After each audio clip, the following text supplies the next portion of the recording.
Autolite and its 98 years bring you Mr. Van Heflin in tonight's presentation of Suspense.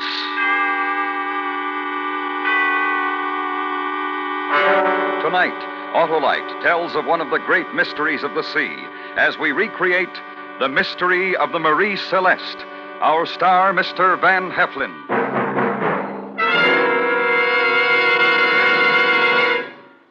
Hello, Harlow. Goodbye, Hap.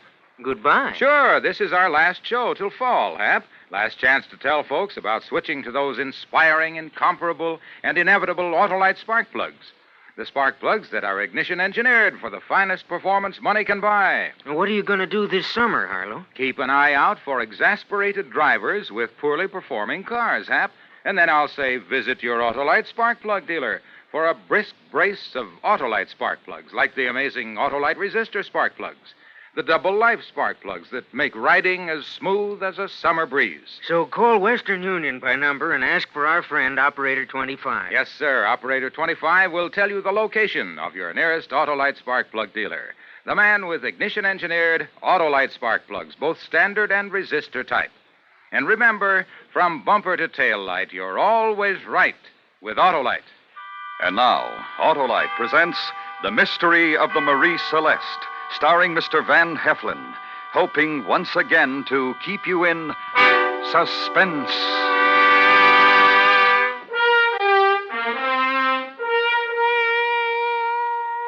On December 9th, 1872, the American brigantine Marie Celeste was discovered adrift and derelict close off the coast of North Africa. She had sustained some storm damage, but she was still an able ship. Her sails were set, her cargo was intact, conditions in her cabins and forecastle seemed normal. There was no evidence of violence. Yet, not a sign was found of the crew that had manned her. Officers, men, and the captain's wife had vanished, and no acceptable explanation of their disappearance has ever been advanced. Perhaps this is that story. It would start in New York City's Harbor District on the night of November 7th, 1872, the eve of the Marie Celeste's departure from that same harbor.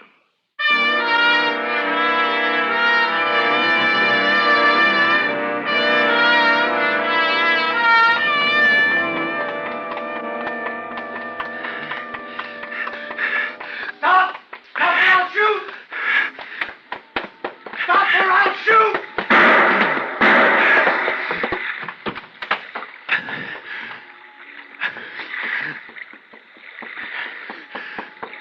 What is it, officer? What's the matter? Did you see a man running past this way? No, I didn't see anybody. I heard the shots. Who is it you're after? He just killed some people. No. Listen. Thought I heard something. But I don't now. Who did this man kill? A young girl. And the man she was with. And then he killed the girl's mother. He's a maniac that we've got to get. I look down this way. I'll help if I can. All right. More men from the force will be here shortly.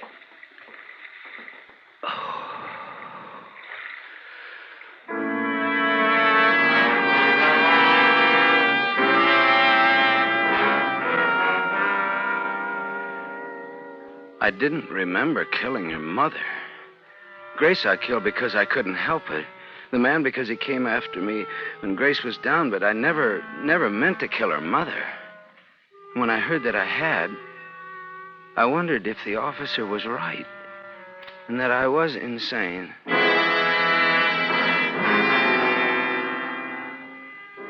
There wasn't time to think of it then.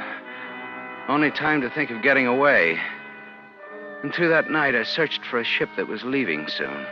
One that was badly guarded so I could slip aboard. When I found her, she was the Marie Celeste.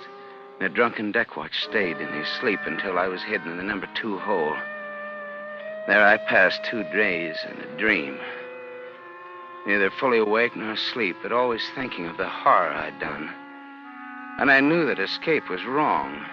That I could never be sane until I cleared my soul of it.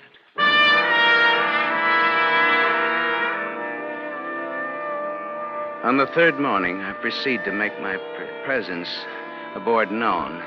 so that I can go to the captain and tell him of my crime and take the consequences I so richly deserve. I climb to the deck and am immediately seen by a crewman. Hey, Lindley, look! Who's that? We'd better find out. Who are you, mister, and what are you doing aboard? My name is Sam Newcomb, and I want to talk to your captain. You'll talk to him right enough, whether you want to or not. How'd you get aboard? You'll be lucky if you didn't stand the 12 to 4 watch here last night in port, because that's when it was. You're uppity for a stowaway, aren't you? You're no better than a thief. Well, I admit that. Look, I want no trouble with you. Please take me to your captain. I'll talk to him and no one else. You take him, Bull. I'd better stay forward. Come on, Newcomb. If you're going to make the rest of the trip with us, you better drop your airs or there'll be trouble. I don't have any airs. And I don't think you'll be trouble with my company. Oh? You mean you don't think you'll quarter with the crew? No. You expect to be with the officers, like an honored guest? No. Where then? Well, I don't know. Yeah, you act like you're daft. Don't say that. I'll... You'll what? Nothing. I'm sorry. I want to talk to your captain. You watch what you do and say, or you'll be over the side. Here. Yes, come. Watch your language. The skipper's wife is in the next cabin aft. His wife? Well, who's this? He just came out of number 2 hold, sir. His name is Sam Newcomb. Got aboard on the 12 to 4 watch hour last night in. Hubbard's watch. He'll answer for it. Well, Newcomb, what do you have to say for yourself? I'd, like it if I could talk to you alone, sir. That's all, Bull. Tell Hubbard I'll want to see him as soon as he's off watch. Yes, sir. Now, you realize, Newcomb, that you've committed a crime by boarding this ship without permission. And probably without passport or any other papers, I suppose. I know, sir. But when I tell you why, I'm not a bad man, sir. Nothing like this has ever happened before, but something drove me. I didn't know what I was doing. Another one who's always wanted to go to sea, I suppose. No, sir. I've been sailing for 10 years. I'm an able hand. I came aboard because, I had to get away. You were in trouble? Yes, sir.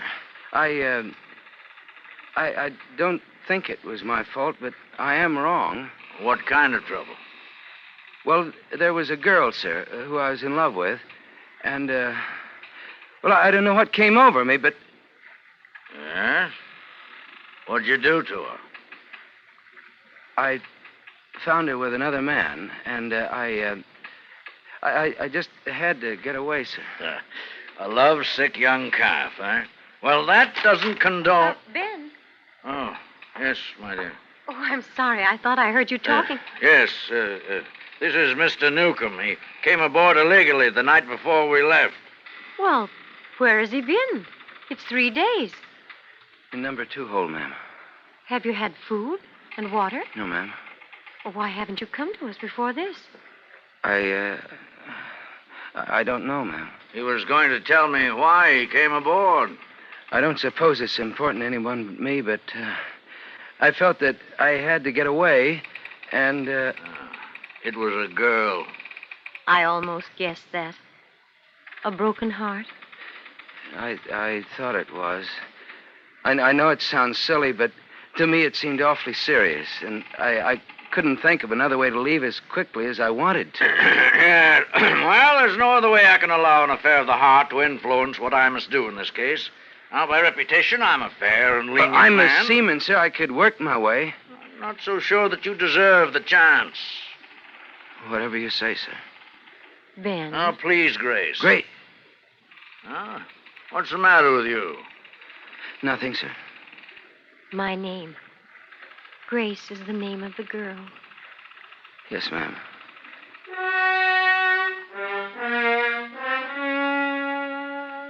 It was learning that the captain's wife was aboard that made me change my mind about telling him the truth. When I talked to him, especially after his wife came in, everything was turned about. It was though I was the captain and the stowaway was someone else. It was as though my wife, my Grace, had come in from the next cabin, and together we talked to this stowaway. And we felt sorry for him, and we wanted to be kind to him.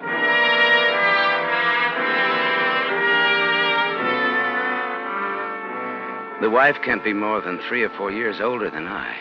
And I feel close to her right away. I think that even if she doesn't know what I've done, she understands me. It's a good feeling to have one friend on the ship. Through her pleas, I'm sure I'm not restrained and instead sent to take my place with the crew in their forecastle. There I find no friends. Well, what are you doing here? Couldn't you find a better place to quarter? I was told where to come. Hey, Hubbard. Huh? Wake up. Here's the one who came aboard during your watch. Huh? What'd you figure you'd be fined? A week's pay? Yeah, that's right. Newcomb, huh? Yes? Why'd you come aboard? Why, I wanted to get away from New York. Man's got to have a better reason than that. You running away from the police? No. What then? Well, it wouldn't interest you. It's not important. It's important to me. And I want you to know how I feel about it.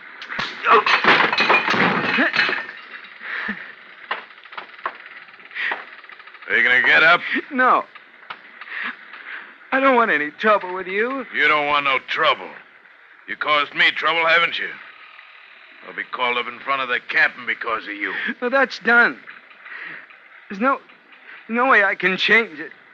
We got 3 weeks before we make Naples. You'll pay for it.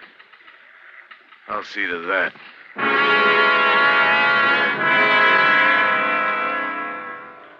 Through the following days, I knew no peace.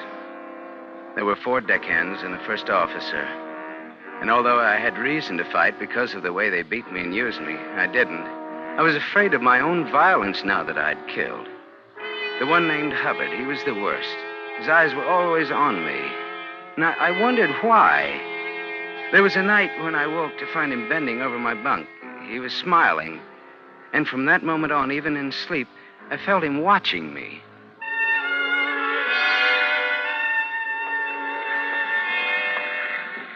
On another night, I'm on deck. I'm crossing from the port to starboard. And when I pass under the mainyard, a marlin spike falls from aloft and sticks in the planks beside me, narrowly missing my head. I look up to see Hubbard smiling down at me from the rigging. I try to avoid him, but he drops to the deck to face me. I dropped my spike. Yes, I know you did. What are you going to do about it? Nothing. You take more than any man I've ever known, Newcomb. Well, I'm not proud of that. Well, why do you keep after me? Why don't you leave me alone? Because I'm a curious man. I want to know truly why you're on this ship. Your story to the captain about trouble with some woman just doesn't set right. Well, no, that's the truth. Not all of it. Why do you say that? Anybody ever tell you you talk in your sleep?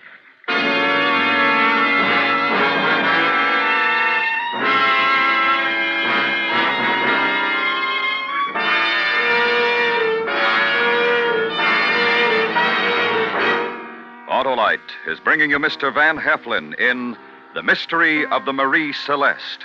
Tonight's presentation in radio's outstanding theater of thrills, Suspense.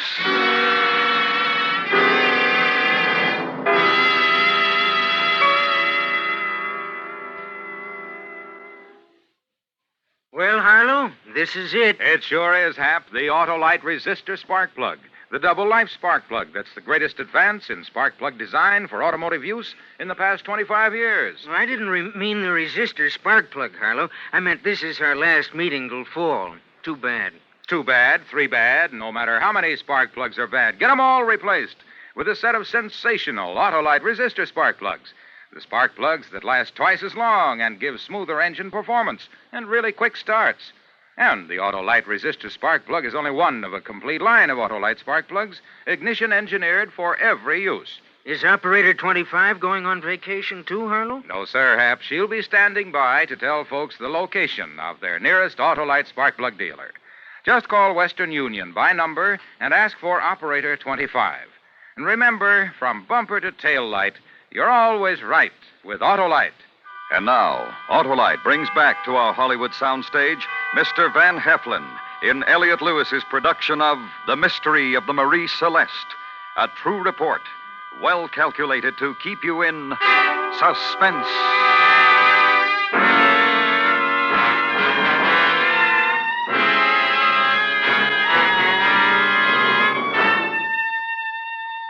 I'd never been told that I talked in my sleep until the one named Hubbard said I did. He may have been lying, but I couldn't chance that.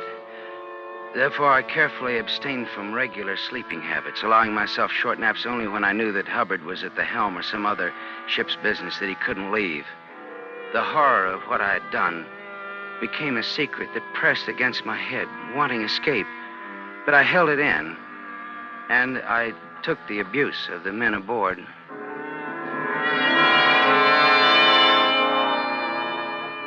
The only kindness and relaxation I find are during the moments when I chance to meet the captain's wife. Off watch one night, when it's not safe to sleep, I'm alone taking a cup of tea in the galley. When she comes in... Oh, Mrs. Briggs. Why, Mr. Newcomb, I've been thinking of you. I haven't seen you. Well, you look ill. Is something wrong? No, nothing, no.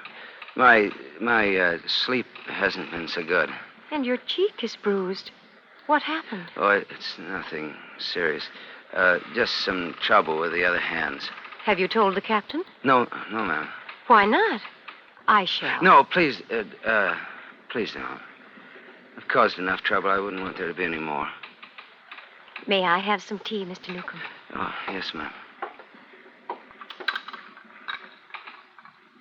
Thank you. I think you're a very kind man, Mr. Newcomb. You do? Yes. To protect the other hands, for one thing. They're a rough lot, I know. No worse than most men, ma'am. You're very unhappy, aren't you? This girl, Grace, I know this is hard for you to understand, but really, no one girl is worth ruining your life for. Not even losing sleep over. Yes, ma'am. I wish you'd stop calling me ma'am. Perhaps if you did, you could talk to me about this girl. I think it'd do you good, don't you? Well, I don't know. Tell me about her. I'm sure she's quite beautiful. Well, I thought so. And you plan to be married. Yes. But she changed her mind? She was never sure. She was ambitious for me. That's natural. And I disappointed her like I did my family, my mother, everybody. I'm always thinking that I'm doing my best, but I always disappoint people. What did she want you to be, this girl? A ship's master, like your husband. We dreamed of the day when she could sail with me, like you do on this ship. Well, you mustn't lose faith in yourself. It took my husband years to get his papers. There are no years for me anymore. She wouldn't wait? No, she wouldn't wait. You must have waited, but she wouldn't. Tell me. It'll be good for She you. promised to wait, but she didn't. She never understood that it took time. She was ambitious, and she pushed me for my officer's papers, and I failed. My family pushed me, too, but when I wasn't ready, they made me fail. And I went away, a 6-month trip to South America. I tried to jump overboard, and they stopped me, and then I got back and found her married to a ship's captain. Her mother was there, laughing at me. Well, I tried to tell him that I was happy about it. Then Grace smiled at me, and something happened. Mr. Newcomb. I was only going to kill her. I didn't even know that the others were there. Now, I hit her, and she went down, and then this man came after me, and I hit him, too. Well, when you get mixed up like that, you don't know what you're doing, and time means nothing, like everything else. Mr. Newcomb. Then her mother, well, now, I don't remember that. But she's dead, too, and they blame me. Maybe I did. Mrs. Briggs, where are you going? Stay away from me. No, you've been nice to me. Why did it have to be you that I told everything? No, I like you. Why did it have to be you? No, I don't want to kill you. I never wanted to kill anybody. Let me go. No, I won't hurt you. You've been nice to me. Stay away from me. No, I won't touch you. But you've got to promise that you won't tell. I don't know why I said those things. They're not true. See, I get mixed up. I dream things, and then they seem real after I wake up. That's why I'm such a liar. I always lie. There's nothing that I told you was the truth. Do you believe that? Yes. And you won't tell anybody what I said. I won't tell anyone. Well, I'm glad. Now, come, Mrs. Briggs, and finish your tea. Come on, we'll talk about something else. No, I've got to go to my cabin. Mrs. Briggs, don't tell.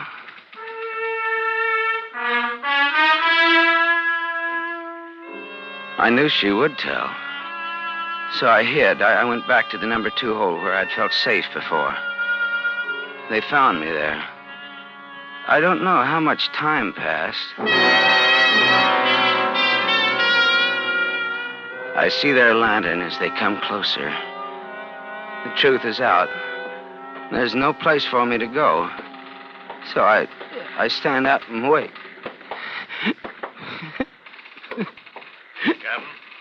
Captain, I hear him, I think. Yes, Hubbard. Keep your pistol ready. You have to be careful. Yes, sir. There he is, sir. Come out of there, Newcomb. Keep your lantern down, Hubbard. Keep us under the light. He's dangerous. No, I won't cause any trouble, sir. Get him out of there. I won't cause any trouble. It's all right, sir. He's down. Dirty little scum. Lock him up.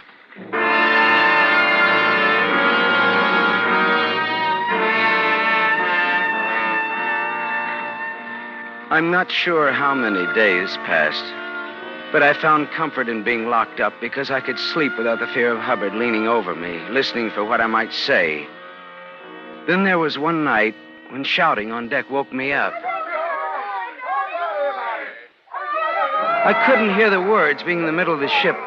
But soon the shouting stopped and there was silence. It was a new silence that I studied for a long time. I heard no footsteps on the deck. I heard no voices. I heard no creaking timbers. It was a dead ship. I wait for the one daily meal that they allow me, and no one comes. And then I shout, "Let me out! Let me out of here! Somebody come and let me out!" If one were insane, he'd surely break at a moment like that. I was locked up and alone on a ship that was held motionless as if gripped by some great hand. But I didn't break. I dismantled my bunk and from the wood fashioned a ram with which I attacked the door. The task of freeing myself consumed most of the day, and such was my concentration that I didn't realize the exact moment that the ship began moving, as if a great hand had released its grip and set her free. And I was free.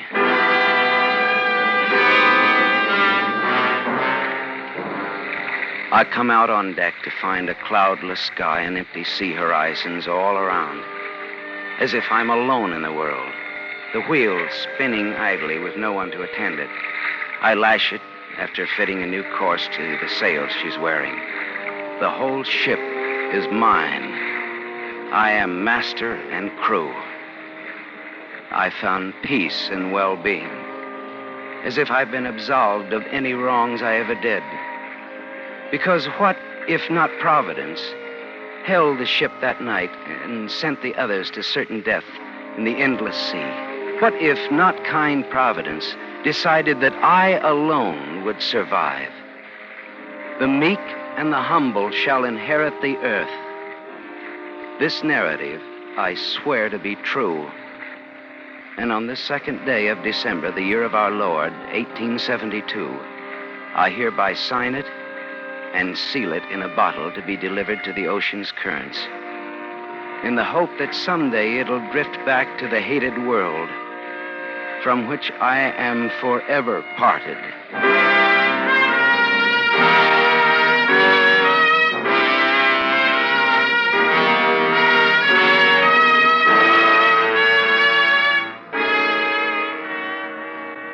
According to scientific theory, a strange phenomenon takes place now and again off the coast of Africa near where the Marie Celeste was found. Great rivers of sand are swept out from the coastal deserts. When certain conditions prevail, this sand is concentrated by the ocean's currents. Millions of tons are massed until an island is born, lives briefly, and then is swept away by a shift in the currents that created it. One such island formed under a small ship during World War II, held it for a number of hours, then released it, much in the same manner that Sam Newcomb's Providence acted. A like occurrence could have caused the abandonment of the Marie Celeste, but no one knows. According to some reports, Sam Newcomb's signed confession did drift ashore many years later. If that is true, perhaps another of the many mysteries surrounding the Marie Celeste has been solved. That mystery was a short length of line that reportedly was found secured to the stern of the ship, close up under the transom where someone would hide. Attached to this line was a man's leather belt that had parted in the middle. Could Sam Newcomb have hidden there when the salvage crew was put aboard to sail the ship to Gibraltar? Could he have hung suspended there against the weakening belt until it parted and let him sink silently into the sea?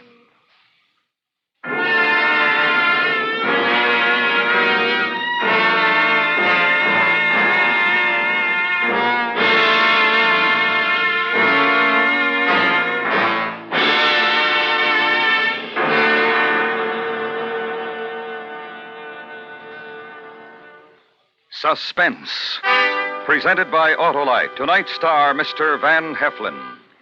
This is Harlow Wilcox speaking for Autolite, world's largest independent manufacturer of automotive electrical equipment. Autolite is proud to serve the greatest names in the industry. They are members of the Autolite family, as well as are the 98,000 Autolite distributors and dealers in the United States and thousands more in Canada and throughout the world. Our family also includes the nearly 30,000 men and women in 28 great Autolite plants from coast to coast and Autolite plants in many foreign countries, as well as the 18,000 people who have invested a portion of their savings in Autolite. Every Autolite product is backed by constant research and precision built to the highest standards of quality and performance. So remember, from bumper to tail light, you're always right with Autolite.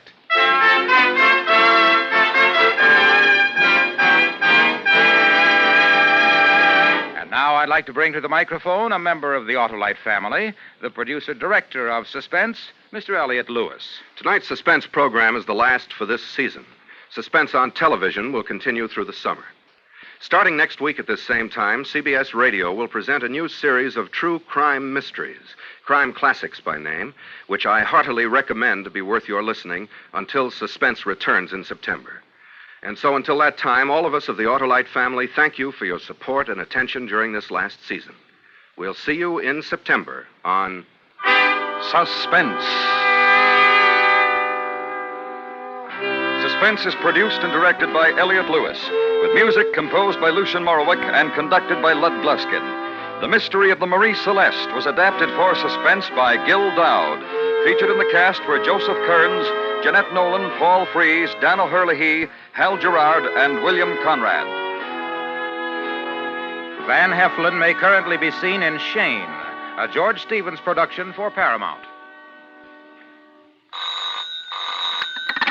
You can buy Autolite resistor or standard type spark plugs, Autolite electrical parts, and Autolite Stay Full batteries at your neighborhood Autolite dealers. Switch to Autolite. Have a good summer. And good night.